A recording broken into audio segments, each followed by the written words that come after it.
Hello everyone, welcome back to the channel. आज इस video में हम अपना नेक्स्ट टॉपिक पढ़ने वाले हैं और आज का हमारा जो टॉपिक है वो है क्लस्टर ए। क्लस्टर ए में हमने पढ़ा था कि क्लस्टर ए में 3 डिसऑर्डर्स आते हैं, पर्सनालिटी डिसऑर्डर्स।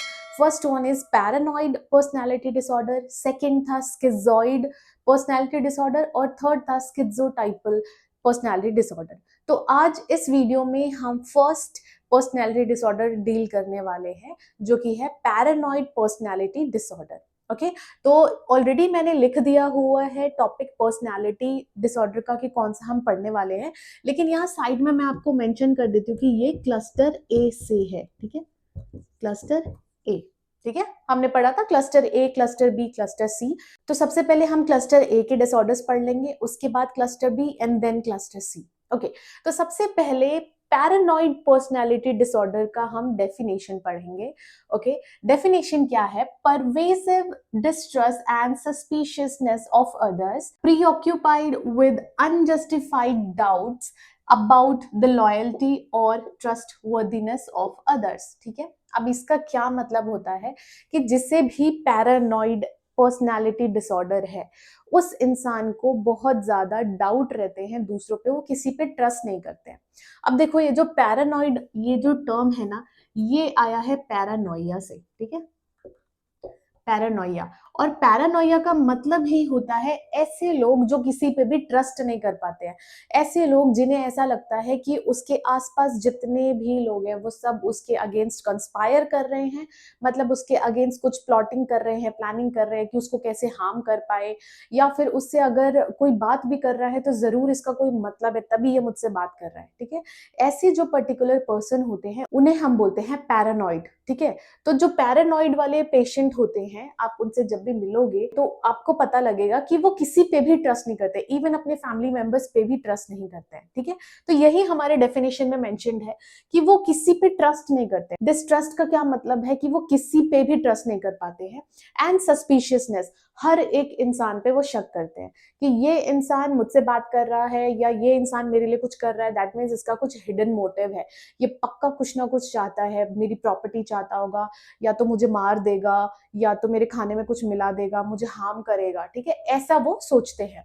ओके, देखो यहाँ पे एक और चीज लिखी है, pre occupied with unjustified doubts. ठीक है, अनजस्टिफाइड डाउट्स यहाँ पे इसलिए लिखा है क्योंकि जो भी डाउट्स उन्हें हैं वो एक्चुअल में नहीं है। अनजस्टिफाइड का मतलब ये है कि वो सच नहीं मान सकते, उसका कोई जस्टिफिकेशन नहीं है कि ऐसा एक्चुअल में उसके साथ कोई कर रहा है, वो बस अपने अंदर ही वो थॉट डेवलप कर लेते हैं। ठीक है, ओके, उसके वजह से क्या होता है, वो दूसरों पे ट्रस्ट ही नहीं करते, बिल्कुल ही भरोसा नहीं करते। ठीक है, इसकी दूसरी डेफिनेशन हमारे पास है, paranoid personality disorder is a mental disorder which is characterized by mistrustful suspiciousness of others. ठीक है, आपको अगर ये सिंपल नहीं लगती है तो आप ये भी लिख सकते हो या दोनों ही लिख सकते हो कि पैरानॉइड पर्सनालिटी डिसऑर्डर में जो भी पर्सन है उसे किसी पे भरोसा नहीं रहता और सभी पे शक रहता है। ठीक है, ओके, नेक्स्ट हम देखते हैं साइन एंड सिम्टम्स कि पैरानॉइड पर्सनालिटी डिसऑर्डर वाले पेशेंट को क्या क्या साइन एंड सिम्टम्स होते हैं। ओके, सबसे पहला है मिसट्रस्टफुल, किसी पे भरोसा नहीं करना।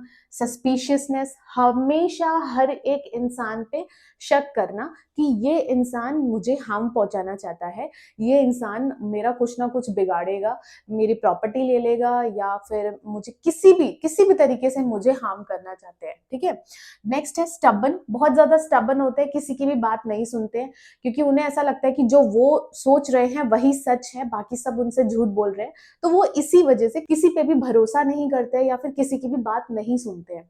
नेक्स्ट आता है रिजिड। अब देखो, स्टबन है, किसी पे भरोसा नहीं है, तो वो ना अपनी बात पे बहुत ज्यादा रिजिड रहते हैं। वो बहुत, उनकी एक जो पर्सनालिटी होती है वो ऐसी होती है कि वो किसी से भी फ्लेक्सिबली, मतलब एक होता है ना कि हम कहीं ना कहीं हम झुक के कुछ बात सुन लेते हैं किसी की, वो नहीं, उनको क्या है, उन्होंने जो बोला है वही सच है, बाकी सब कुछ झूठ है। ठीक है, हाइपर सेंसिटिव, बहुत ज्यादा सेंसिटिव हो जाते हैं क्योंकि उन्हें ऐसा लगता है कि ये इंसान मुझे हार्म करना चाह रहे हैं। अगर आप दो लोग बात कर रहे होंगे ना आपस में, तो उनको ऐसा लगेगा कि ये दो इंसान मेरे बारे में ही बात कर रहे हैं कि ये मुझे कैसे चोट पहुंचाए या ये मेरे को हार्म कैसे करे। ठीक है, ओके, नेक्स्ट आता है डिफिकल्टी टू हैव रिलेशनशिप। अब सोचो, जिसको किसी पे भरोसा ही नहीं है, जो इतना स्टबन है कि किसी की बातें ही ना सुने, इतना रिजिड है कि किसी और के साथ घुलने मिलने के लिए रेडी नहीं है या किसी और का पॉइंट ऑफ व्यू समझने के लिए रेडी नहीं है, उसका रिलेशनशिप डेवलप नहीं हो सकता है, ठीक है।